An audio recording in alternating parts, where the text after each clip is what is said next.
Hello everyone, my name is Niyati Bishnoi and I am a CR mentor at Mega GK. Today we are doing the 10th part of our CR Basic Concept series जिसके अंदर हम discuss करने वाले हैं flaw in the reasoning questions को। हमने last lecture के अंदर लॉजिकल फैलिसीज को डिस्कस किया था एंड आज के हम लेक्चर में बेसिकली कुछ उन फैलिसीज की बेस पे जो क्वेश्चन आ सकते हैं उनको डिस्कस करेंगे। मतलब फैलिसी के बेसिस पे एक डायरेक्ट क्वेश्चन आ सकता है फ्लॉ इन द रीजनिंग का, बाकी क्वेश्चन में वो इनडायरेक्टली हेल्प करते हैं। तो flaw in the reasoning question को हम डिस्कस करेंगे आज। So let's begin.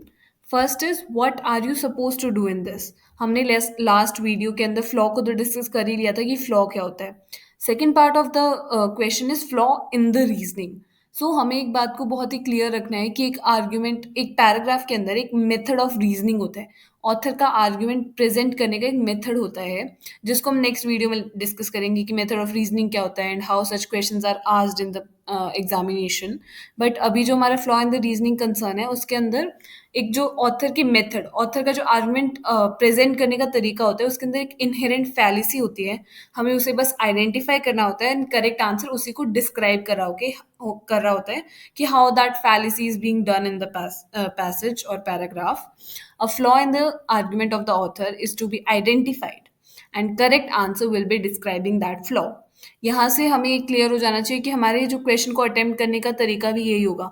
फर्स्टली हमें सिर्फ पैराग्राफ से पहले आंसर ऑप्शन को पढ़ने से पहले ही आइडेंटिफाई कर लेना चाहिए कि what is the flaw occurring here and उसके बाद हम करेक्ट आंसर ऑप्शन में जस्ट हम अपने ही वर्डिंग को रीफ्रेज किया हुआ एक आंसर ऑप्शन चेक करते हैं and that's how you are suppose to attempt such questions.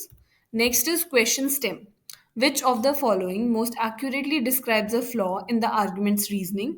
The reasoning in the argument is most vulnerable to criticism on the grounds that the reasoning above is flawed because it fails to recognize that a questionable aspect of the reasoning above is that it के बाद like the answer option will be followed.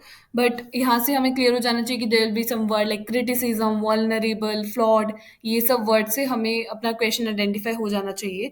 One interesting thing about these paragraph based questions is कि अगर कोई flaw in the reasoning का question होता है तो when you are reading the paragraph before even reading the question stem you can have that idea that there's some flaw in the reasoning and there might be a question on flaw in the reasoning only। क्योंकि paragraph अगर वो flawed होता है तो there is a general tendency to identify it कि कोई flaw हो रहा है या नहीं हो रहा है पैसेज पैराग्राफ के अंदर। तो इस वजह से हमें पैराग्राफ पढ़ते टाइम ही एक आइडिया लग जाता है if there is a flaw there और नॉट, राइट। हम सीधा डायरेक्टली क्वेश्चन या एक पैराग्राफ को डिस्कस करेंगे कि how to go with such question because हमने लॉजिकल फैलिसीज को ऑलरेडी डिस्कस कर लिया है। आप जो भी पैराग्राफ देखेंगे जो हमने लॉजिकल फैलिसीज जो जनरल फैलिसीज डिस्कस की हैं उन्हीं को ही रीफ्रेज कर रहा होगा वो पैराग्राफ एंड उसके आंसर ऑप्शन।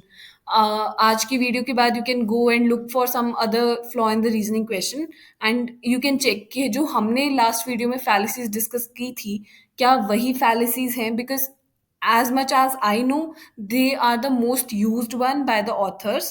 इसीलिए वो हमारा more than enough है and there is not much to discuss in flaw in the reasoning except just the knowledge कि आपको पता है कि कौन कौन से टाइप की फैलिसीज होती है।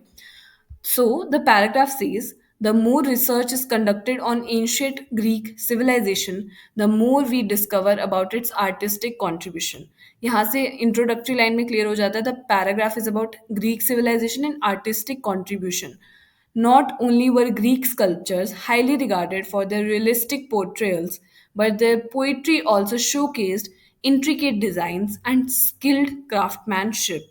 We know this from the fact that Greek vases found in archaeological excavations display exceptional artistic technique। Firstly, जो हमारी सेकेंड लाइन है पैराग्राफ की from here not only were Greek से लेके यहाँ तक this is the conclusion where they are giving us the conclusion कि Greek जो स्कल्पचर्स हैं एंड ग्रीक वो बहुत अच्छे हैं, उनकी पोइट्री भी बहुत अच्छी है, उनकी बहुत डिज़ाइन अच्छी है, उनकी क्राफ्टमैनशिप भी अच्छी है एंड उन्होंने उसका एक फैक्ट क्या स्टेट किया है उनकी जो वॉसेस हमें मिले हैं एक्सकेवेशन के टाइम पे वो उनके आर्टिस्टिक टेक्निक्स बहुत अच्छी है। So that is the premise used by the author in the last line of the paragraph।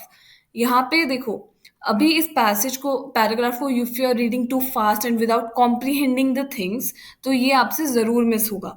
You might miss कि यहाँ पे कोई फ्लॉ कमिट हो रहा है।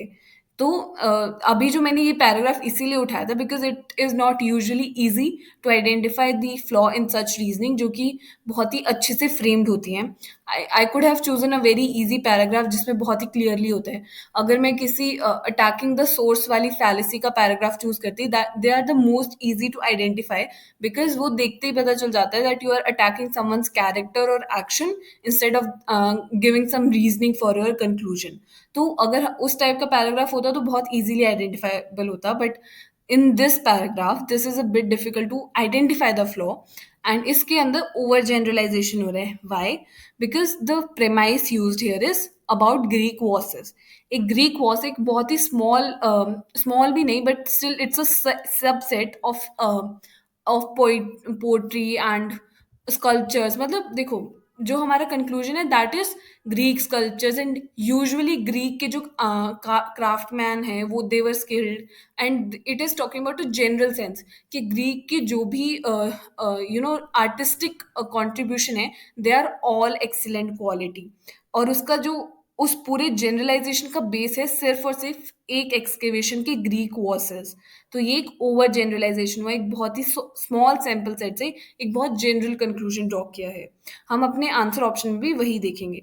The reasoning above is most susceptible to criticism because the author, Colin A says, fails to provide an adequate definition of the artistic contribution. Why this is the wrong answer? Because artistic contribution is not the highlight of the or the conclusion of the paragraph. Conclusion was their skills and how they are too good. So artistic contribution का definition देना was not the concern of the passage, so it's not a flaw. Second says, bases a generalization on a sample that is likely to be unrepresentative. This is what we are looking for because it is rephrasing our conclusion, our identified fallacy कि यहाँ पे over generalization हो रहा है, and B उसी को ही words के अंदर कन्वर्ट करके बोल रहा है कि एक जनरलाइजेशन किया है एक बहुत ही स्मॉल सैम्पल से, जो कि अनरिप्रेजेंटेटिव है पूरे सेट का। C says, overlooks the impressive achievement of other ancient civilization. This is never a flaw because अगर ऐसा होगा तो if I'm talking about something called Maggie, मैं मैगी के ऊपर डिस्कस कर रही हूँ, then people might come and attack me saying कि you are not discussing for yippee or some other noodle. So it's like मतलब ये तो बहुत ही flawed, we are giving a flawed answer option to a flawed reasoning. So it's a very uh, funny thing to do. D says relies on two different senses of the term realistic. If we just look at the passage, we can find there's just one realistic used here. तो यहाँ पे दो sense तो realistic के हो ही नहीं सकते हैं।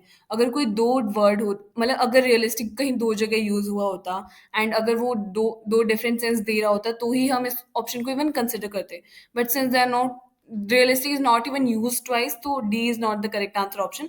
B will be the answer to this paragraph, and इसके साथ हमारा flaw in the reasoning finish हो जाता है।